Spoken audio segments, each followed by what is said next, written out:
कोई दूसरा भूमिहार मुख्यमंत्री नहीं बन सका, लेकिन बाहुबलियों की फौज में भूमिहारों की तादाद किसी और जाति से ज्यादा रही। बिहार में भूमिहारों की हनक कायम रही।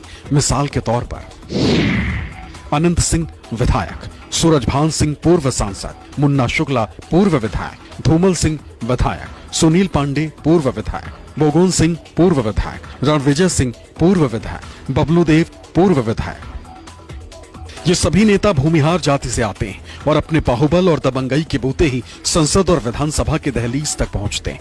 इनमें से तो कई निर्दलीय भी चुनाव जीत चुके हैं। ये वही भूमिहार समाज है जिसके रोष ने लालू यादव की राजनीति को चुनौती दी और आखिरकार लालू यादव परिवार को सत्ता से बाहर कर दम लिया।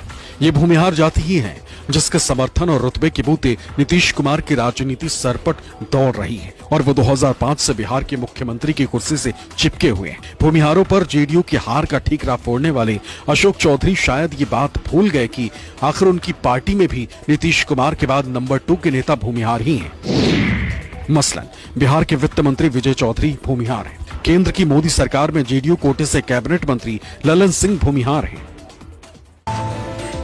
सिर्फ जेडीयू ही क्यों, जिस बीजेपी के समर्थन से नीतीश कुमार की सरकार चल रही है, बिहार में उस बीजेपी के भी ज्यादातर बड़े नेता भी भूमिहार ही हैं। मसलन बिहार के डिप्टी सीएम विजय सिन्हा भूमिहार हैं।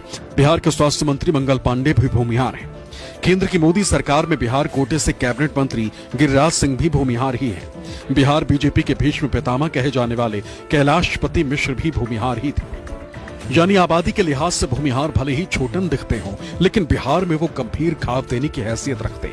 चाहे बीजेपी हो या जेडीयू, यहाँ भूमिहारों का रुतबा दूसरी किसी भी जाति से बड़ा है।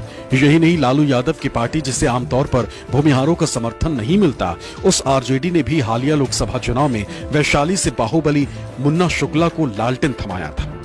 यानी बिहार में भूमिहारों को साइडलाइन कर सत्ता में आना बहुत मुश्किल है। ये बात लालू यादव को भी समझ में आ गई है। तभी तो जैसे ही नीतीश सरकार के मंत्री ने भूमिहारों को निशाना बनाया, सभी पार्टियों के नेताओं प्रवक्ताओं की पलटन अशोक चौधरी पर टूट पड़ी। मानो अशोक चौधरी ने बर्रे की छत में हाथ डाल दिया। पार्टी का चरित्र ही ऐसा है। ये लोग जाति उन्माद जो है पैदा कराते हैं। एक नेता से कुछ बुलवाते हैं, दूसरे नेता से कुछ बुलवाते हैं। इन लोगों का चाल चरित्र है। हम लोग सकारात्मक लोग हैं। ये लोग